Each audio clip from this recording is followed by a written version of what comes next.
Welcome to the Steve Barkley Ponders Out Loud podcast. As instructional coaches and school leaders, you are tasked with guiding continuous teacher growth to create student success. This podcast looks to support you with strategies from experienced guests, as well as my own insights that I've gathered over the years. I'm thrilled to have you with us. Thanks for tuning in.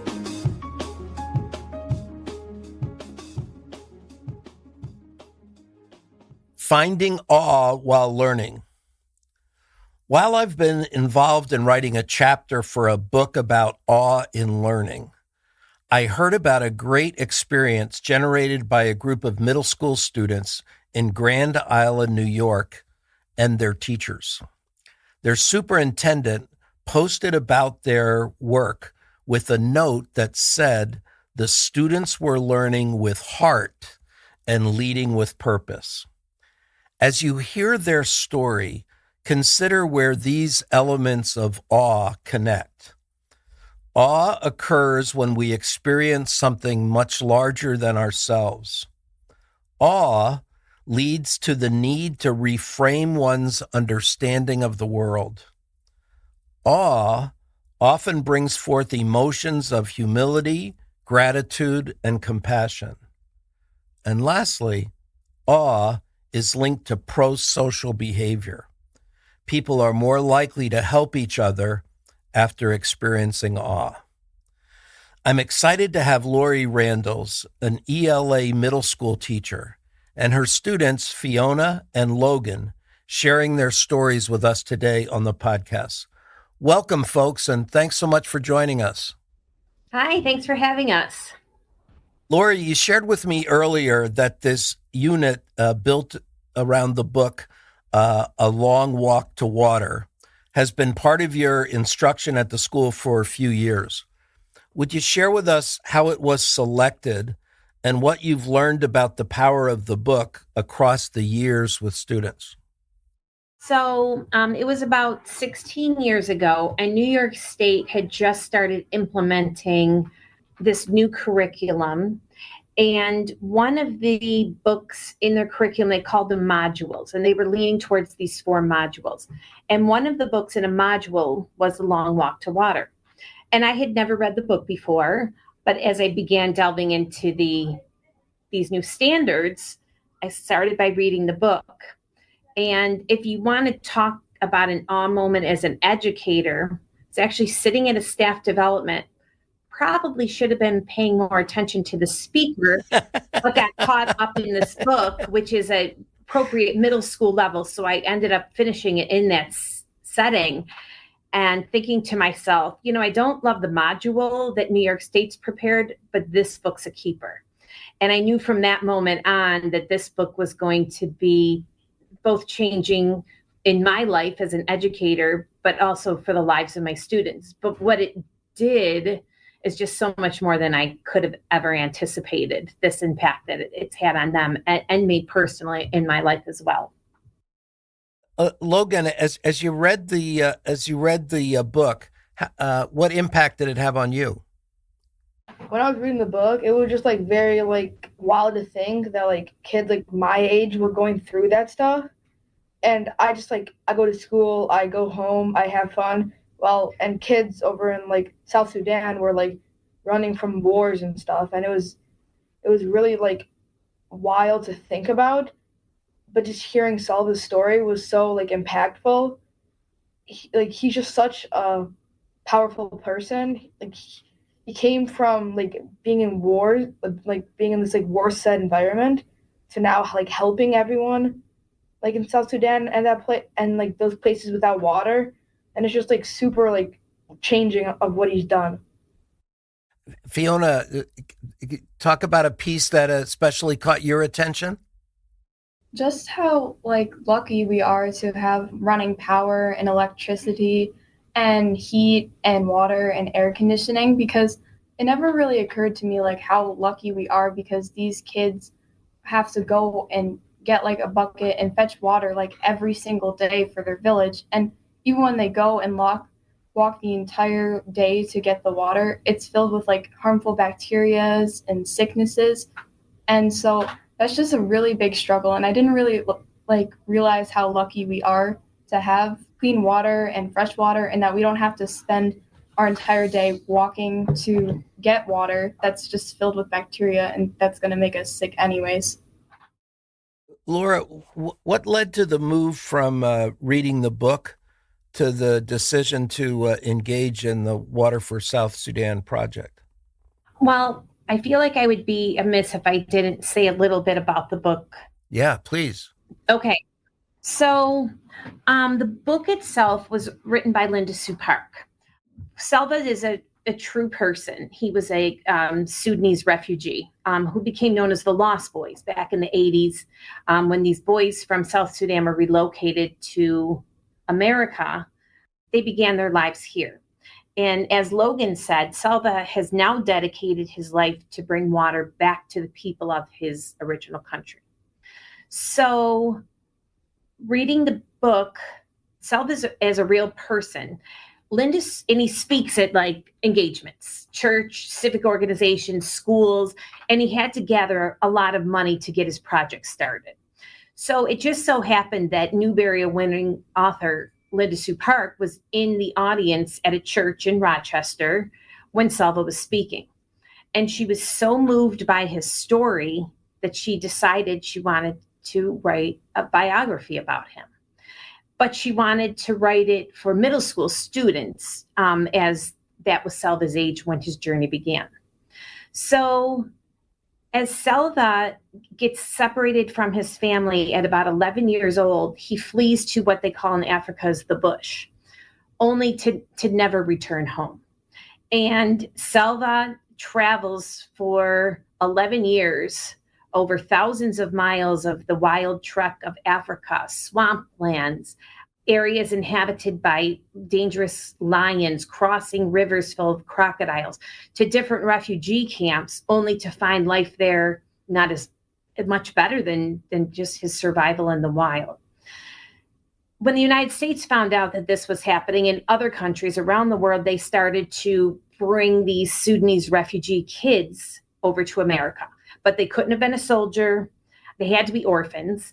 And Selva met this criteria, and they had to have a vision. They wanted to bring something to America. They wanted these people to come to get educated. And Selva learned English from one of the workers in the park. So he comes to America, and he's relocated right here in Rochester. And the family that he lives with helps him adjust to life in America. He goes to Monroe Community College, graduates with a business degree. And then all of a sudden, after he's lived in America about 6-7 years, he checks his email. So, this is a fun point in our lesson when we're like, how far Selva has come now that he's checking his email. And he realizes that an old cousin from his back in Sudan says he thinks that he's found his father at a clinic, suffering from some waterborne illness from drinking the water. Wow. So Selva and his new family in the United States help him get all the paperwork in order. He travels back to South Sudan, finds out, yes, this in fact is his father. He gets to spend a week with his father. It's very moving. It's a very powerful moment. And Selva then has to return to the United States, not knowing if he'll ever see his father again. So at this point in Selva's life, he realizes he wants to give back. He wants to do something. And his dream is he wants to bring water to the people of South Sudan, so things like that are happening to his father don't happen to others. So to do this, Selva needs to start a nonprofit organization, and he needs to do it from scratch. He needs to start at the beginning. So he starts, as I started my story, by talking to civic organizations and schools. And it takes him a lot of years to raise enough money to bring his first well to South Sudan, which would be built in his original village of Lunarik, and where he was reunited with his mother and his sisters that he hadn't seen at that point in over 20 years. So at this point now, after all these years have gone by and Water for South Sudan's now been up and running for about 20 years, he's brought more than 600 wells to South Sudan. He teaches hygiene with water, planting crops with water, how to preserve water, how to maintain wells, and all of these components. And the well is never to be used just for one village, and they have to share it with anybody who comes. So Linda Sue Park writes this manuscript, right? And it's 900 pages. And she's like, okay, this isn't going to fly with middle schoolers, but it's a fabulous story of Selva's life, right? So she goes back to the drawing board. And I tell my students this too, not once, not twice, 9 times. Oh, wow. 9 times until she gets this version of Selva's story that she's satisfied with. So it's condensed to about 120 pages. She's still not satisfied. And Linda Sue Park says there's just something missing. She goes, yes, this is a story about Selva and about water. But when we've learned about the water in Africa, it's really the girls whose lives revolve around the fetching, the gathering of water, the boiling of water, washing with water. And the girls are the ones who have to use transport using their lives. The boys hunt. They are more likely to get an education. So Linda Sue Park created a composite character. So she created a fictional character, a girl about Selva's age, and she named her Nia, which is just a popular name in South Sudan. And Nia's story was told at the beginning of every chapter, much shorter, maybe a page to 2 pages, just telling about Nia's very monotonous, very mundane life of gathering water, coming back for lunch, gathering water again, having to teach her little sister how to gather the water, her little sister becoming ill. During the rainy season, them having to move to an area closer to a lake bed, but then there's tribal wars on top of the civil war. So there's all these components going into the story. So at the end of the book, when Selva is working on building his wells, Nia's from a rival tribe. So at the end of the book, the little girl, Nia's asking her uncle, why did Selva bring the water to our village? Why would a Dinka bring water to the newer tribe? And her uncle said, well, he wants to bring water to all the people of South Sudan, not just to his own tribe, the Dinka. And the end of the book, Linda Sue Parks creates this very moving moment when Nia goes up to Selva and thanks him for bringing the water. And I cry every year. And it's just such a lovely, like, full circle moment.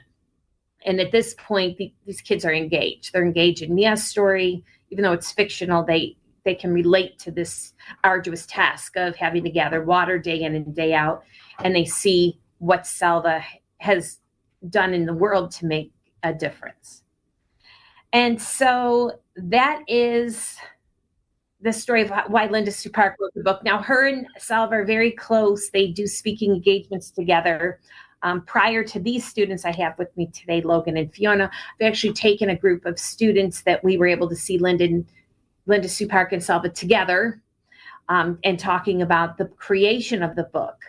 So I'm going to let Logan tell you a little bit about when we saw Selva this last time and kind of how his message now has changed a little bit, if that's appropriate for this point in the conversation. Yeah, I have to tell you, I'm awed. I'm awed listening to the story from you, and I love the passing on of awe. So Linda Sue Parks gets awed the first time she hears Selva, and then she writes the book that puts you into awe, and now you've got this great opportunity sharing it with the kids. So yeah, I'd love to hear Logan's insights. This year, Selva came. It was a Sunday, so we couldn't take a field trip. So voluntarily, students were able to just go hear him speak at a local church if they so inclined. And Logan was one of the students who came out to meet Selva. So I'll let him tell you about that day. So I remember like going in there and then just like actually seeing him in person was just like, wow. Because like you think about like all that he's went through, and now he's here like in front of you, like telling you about like what his like what he's doing with like the water for South Sudan and everything. And then after he was done like explaining like how he helps people and makes wells, he actually like he sat down and then he would sign books and like meet people. There was like a line to him because of course there's a line. Mm-hmm. And then it was so big, and like to just think like when I was getting closer to think like I'm gonna meet him. It's just so like wow, like what I said before, like of what he's been through, and now I'm gonna shake his hand and stuff. You've given a great description of awe for our listeners. Definitely. And he's very gracious. One of my students who drew him a picture, and Salva was kind enough to let my student bring the picture up for him. And he's like, Salva, I drew this picture for you. And he was very gracious and it was very sweet. So, yeah. Fiona, I'm wondering how did you get engaged with raising the funds that your class raised? So I went home that day and I was like telling my parents Salva's story, and they were very touched by it. And so I also called up some of my relatives and I told them Salva's story and just how like hard his life was and how hard life is still for people in Sudan. And they were like crying on the phone, like they were so touched and awed by his story. So they donated to the fundraiser, and we did a walk. The entire seventh grade, our entire team, we did a walk around the track a few times, and it was in the hot sun. And I couldn't imagine walking in the hot sun every day to get water for your entire village, because I was barely walking like in the hot heat on our track because it was so hot. But we walked for water, and we did that all as like a community kind of, and it was a really cool thing to just see so many people like get together and actually care about his story and what it means. Yeah, I really hear the awe experience keeps rippling out to other people getting engaged in it. And one of the local Kiwanis club heard about the story, and then they donated a couple $1,000s to support the kids. So by the end of the walk, the kids had raised all of this money going towards a second well that we would bring to South Sudan. And so we were really proud of them. Very cool. I'm wondering, Logan and Fiona, do other times at school and other projects that you've been engaged in, can you connect to another time that you got that awe kind of experience? Anything come to mind? It was actually in Mrs. Randall's classroom again. At like the beginning of the year, we were reading this book called The Outsiders, and it's like the whole book's made up, but it's about like the greasers and socias back in, when was it? The 60s. 60s, and it was I'd not expected to turn out how it did, and I loved the book so much I had to buy like the copy of it, and I'm actually going to see the Outsiders play this weekend. Very cool. The Outsiders, the Broadway musicals, Buffalo this week.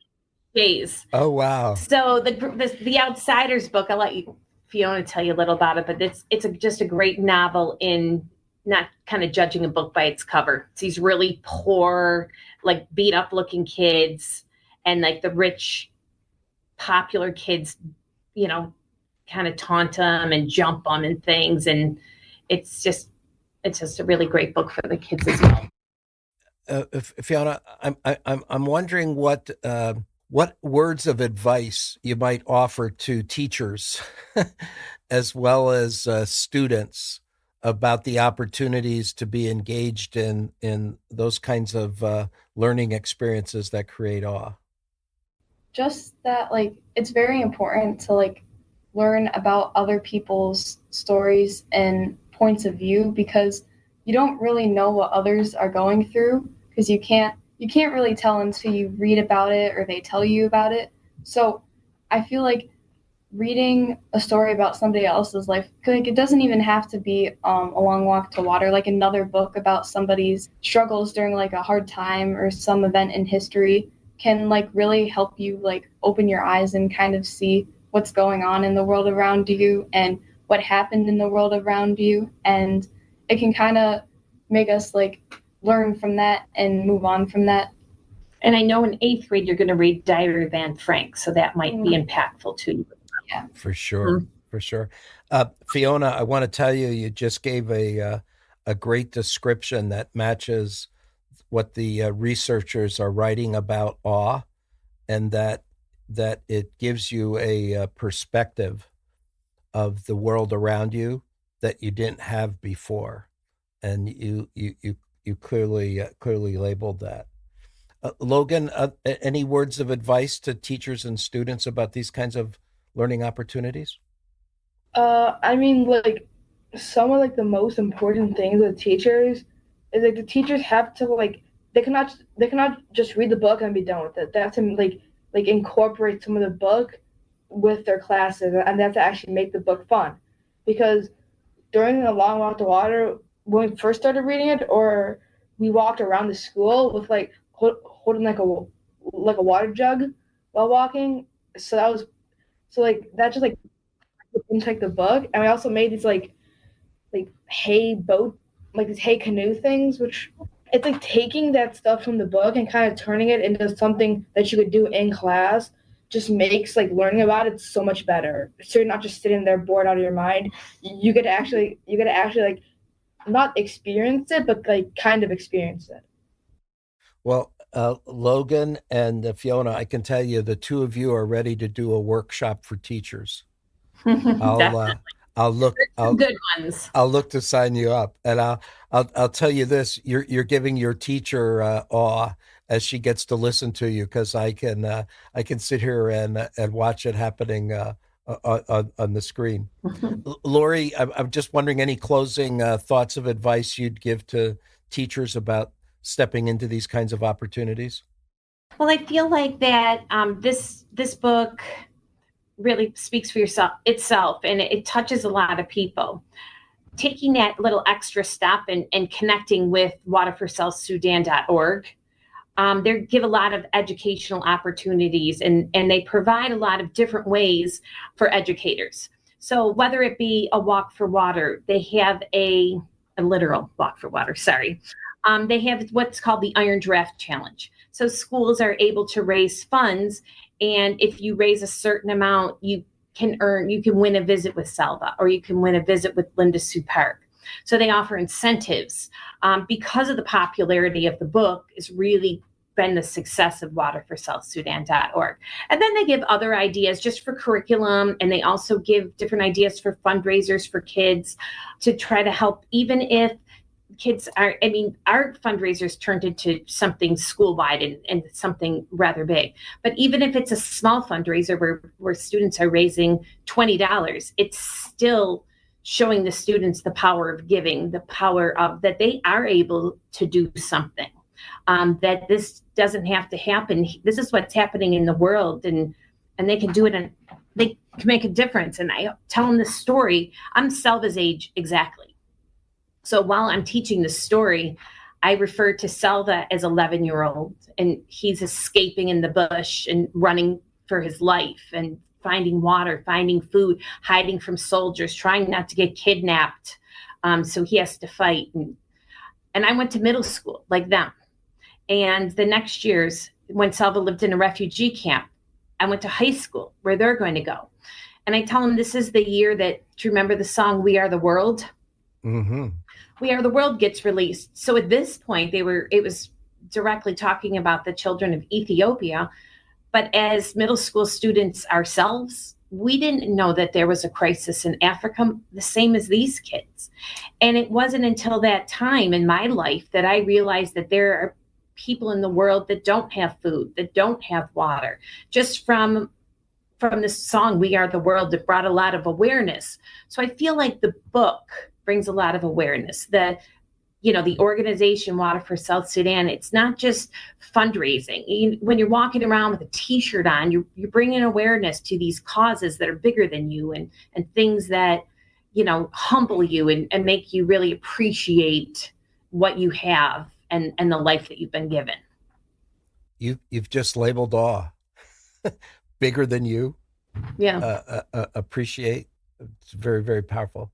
Lori, I'm wondering, is there a way that you'd be okay with any listeners touching base with you if they had questions and wanted to learn more from you?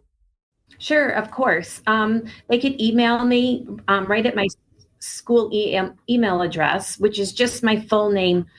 Again, none of my names spelled normal. So Lora, Lora, and Randles spelled like candles, but with an R, Randles. And then the site is GICSD, which is Grand Island Central School District.org. Thank you so much, and extend a thank you to your superintendent for putting the post on LinkedIn and allowing me to find out about it.